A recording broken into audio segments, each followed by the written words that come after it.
और इसी के साथ चलिए बात करते हैं अगली बड़ी खबर को लेकर। लक्ष्मी विलास बैंक पर आरबीआई का शिकंजा। बड़ी और अहम खबर आपको बता दें कि अब ग्राहक 25,000 से ज्यादा की रकम बैंक से नहीं निकाल पाएंगे।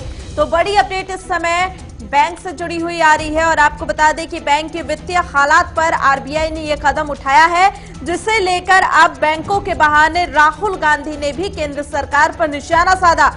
राहुल गांधी ने एक ट्वीट किया और ट्वीट करते हुए उन्होंने कहा कि मुसीबत में बैंक और जीडीपी, जनता का मनोबल टूट रहा है। और इसे लेकर उन्होंने ट्वीट करते हुए कहा कि यह विकास है या फिर विनाश। तो आपको बता दें कि सीधे तौर पर राहुल गांधी ने एक बार फिर से सरकार पर हमला बोला है। उन्होंने क्या ट्वीट किया वो बताते हैं। बैंक मुसीबत में है और जीडीपी भी। महंगाई इतनी ज्यादा कभी नहीं थी, ना ही बेरोजगारी। जनता का मनोबल टूट रहा है और सामाजिक न्याय प्रतिदिन कुचला जा रहा है। विकास या विनाश, ये ट्वीट किया था राहुल गांधी ने और सीधे तौर पे केंद्र सरकार पे हमला बोला है राहुल गांधी ने। तो आपको बता दें कि लक्ष्मी विलास बैंक पर आरबीआई की तरफ से यह शिकंजा कसा गया है और बैंक की वित्तीय हालात को देखते हुए आरबीआई की तरफ से यह कदम उठाया गया, जिसके चलते अब ग्राहक 25,000 से ज्यादा की रकम बैंक से नहीं निकाल पाएंगे, जिसका सीधा असर तमाम ग्राहकों को पड़ने वाला है और उनकी मुसीबतें कहीं ना कहीं बढ़ने वाली है। तो चलिए अभी ग्राफिक्स के जरिए भी आपको समझाते हैं कि आखिर ये पूरा मामला क्या है और इसे लेकर क्यों आरबीआई की तरफ से शिकंजा कसा गया। तो आपको बता दें कि आरबीआई के निर्देशों के अनुसार बैंक अनुमति के बिना कोई कर्ज या उधार नहीं दे सकेगा। साथ ही बैंक पर नई जमा राशि स्वीकार करने पर भी पाबंदी आरबीआई की तरफ से लगा दी गई है।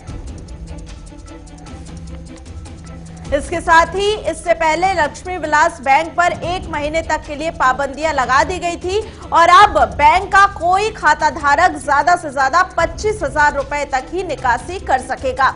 इसके साथ ही बैंक कोई भुगतान भी नहीं कर सकेगा और ना ही भुगतान करने का कोई समझौता कर सकेगा। इसके साथ ही आपको बता दें कि 2019 में आरबीआई को Punjab and Maharashtra corporative bank में हो रहे कथित घोटाले का पता चला था और इसी के साथ इस घोटाले के सामने आते ही आरबीआई ने बैंक पर पाबंदियां लगा दी थी।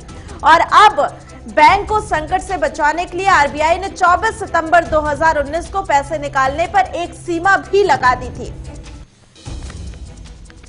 और इसके बाद अब लक्ष्मी विलास बैंक पर इसी तरीके से शिकंजा कसा है आरबीआई ने। और इसी खबर पर ज्यादा जानकारी के साथ हमारे संवाददाता निशांत राय इस समय न्यूज रूम से जुड़े हुए हैं। निशांत, जिस तरीके से हमने देखा था कि इससे पहले भी बैंकों की क्या हालत हो चुकी है और लगातार जब भी इस तरीके का कोई संकट बैंक के ऊपर आता है तो उसका सीधा असर ग्राहकों को पड़ता है और अब वही चीज हो रही है लक्ष्मी विलास बैंक के साथ। वाकई लक्ष्मी विलास बैंक पर 1 महीने का जो प्रतिबंध लगाया गया है निकासी के लिए, नगद निकासी के लिए, अपने आप में ये दिखलाता है कि अर्थव्यवस्था में बैंकों को कमज़ोर होना, और अगर बैंक कमज़ोर होंगे तो इसका असर पूरी अर्थव्यवस्था पे पड़ेगा और अर्थव्यवस्था पे पड़ेगा तो आम जनजीवन पर पड़ेगा। और सबसे बड़ी बात है कि लक्ष्मी निवास बैंक को छोड़ के पहले भी यस बैंक पर इस तरीके का प्रतिबंध लग चुका है, कोऑपरेटिव बैंकों पर इस तरीके का प्रतिबंध लग चुका है और लगातार इस तरीके से अगर चीज़ें होंगी तो लोगों का बैंकीय प्रणाली से विश्वास उठने लगेगा, जो कि उचित नहीं रहेगा। ऐसे में आरबीआई अब थोड़ा सख्ताई से पेश आ रही है इन बैंकों के साथ, क्योंकि तमाम लोन में जो घोटाले हो रहे हैं और जो एनपीए नॉन परफॉर्मिंग एसेट्स की बात की जाती है उसका जो बोझ बढ़ रहा है, ऐसे में कोई ना कोई सरकार को रास्ता निकालना होगा। और कांग्रेस के पूर्व अध्यक्ष राहुल गांधी ने इसी मामले पर सरकार पर कटाक्ष किया है। उन्होंने सीधा पूछा है कि यह विकास है या विनाश है। दरअसल जिस तरीके से जीडीपी अभी कोरोना काल के बाद माइनस में गई थी और उसके अलावा बैंकों का लगातार इस तरीके की खबरें निकलकर सामने आ रही है, देश में बेरोजगारी की जो दर है वो बढ़ती चली जा रही है, तो जाहिर सी बात है कि इतनी बड़ी आबादी वाले देश में अगर ऐसी स्थिति आर्थिक रही तो आने वाले समय में स्थिति और भी भयंकर हो सकती है अगर सरकार ने जल्द इसको संभाला नहीं तो, क्योंकि एक तरफ कोरोना महामारी है और दूसरी तरफ अर्थव्यवस्था लगातार डाउन जा रही है। तो ऐसे में अब सरकार को को थोड़ा हस्तक्षेप करना होगा, क्योंकि यस बैंक को भी उभारने के लिए सरकार ने कर्जा दिया था और उसको मर्ज किया था। उसके बाद यस बैंक अब एक बार सुचारू रूप से चलने लगा है। तो सरकार को अभी ठोस कदम उठाने की जरूरत है, अपनी आर्थिक नीतियों में बड़ा बदलाव करने की जरूरत है। और खासकर जो भारत में मैं पहले से कहता आ रहा हूं, हमारी जो कंज्यूम करने की क्षमता लगातार घट रही है और दुनिया भर के अर्थशास्त्रियों ने भारत को हमेशा ये राय दी है कि जब तक निचले तबके के हाथ में नकदी नहीं जाएगी तब तक स्थिति सही नहीं हो सकती है। ऐसे में सरकार को कुछ कोशिशें और बढ़ानी होंगी। प्रधानमंत्री किसान सम्मान निधि योजना के तहत एक कोशिश की थी, लेकिन इसके अलावा भी सरकार को अभी काफी सोचना है अर्थव्यवस्था को पटरी पर लाने के लिए। बिल्कुल, लेकिन निशांत सवाल यह भी उठता है कि जब इस तरीके का शिकंजा किसी बैंक पर कसा जाता है तो इसका असर कहीं ना कहीं ग्राहकों पर होता है। तो क्या इससे पहले कोई ऐसा अल्टीमेटम देना जरूरी नहीं है ताकि ग्राहक पहले से सतर्क रहे? क्योंकि बैंक खुलेआम किस तरीके से लोन दे रहे हैं, घोटाला कर रहे हैं, लेकिन इसमें तमाम ऐसे ग्राहक जिनके पैसे बैंक के अंदर है, जिनके घर में कोई फंक्शन होता है, शादी होता है, सीधे तौर पे उन्हें दिक्कतें ज्यादा होती हैं। बिल्कुल, उन्हें दिक्कतें और काफ़ी बड़ी चीज़ें हो जाती हैं अगर घर में कोई फैमिली फंक्शन है। चूंकि शादियों का समय भी है ये, और कोरोना की वजह से तमाम जो शादियां रुकी हुई थी वो इसी समय होती है। और सबसे बड़ी बात है कि अल्टीमेटम देना भी रिस्की होता है, क्योंकि बैंक में जो घोटालेबाज हैं वो संभल जाएंगे और वो अपने आप को बचाने के लिए किसी भी हद पर जा सकते हैं। तो अल्टीमेटम देना भी एक तरफ रिस्की है, दूसरी तरफ ग्राहकों को परेशानी हो जाती है। और हम तमाम जगह से रिपोर्ट्स देख रहे हैं कि ग्राहक परेशान है, चाहे मुंबई हो, दिल्ली हो या अन्य जगह जहां जहां बैंक की ब्रांच हैं। ग्राहक बैंकों के बाहर पहुंचे हैं और उनका साफ तौर पर कहना है कि 25,000 से उनका गुजारा नहीं चलने वाला है।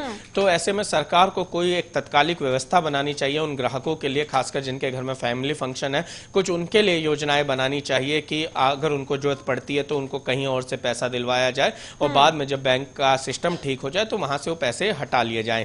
तो कुछ इस तरीके की व्यवस्था की जरूरत है करिश्मा।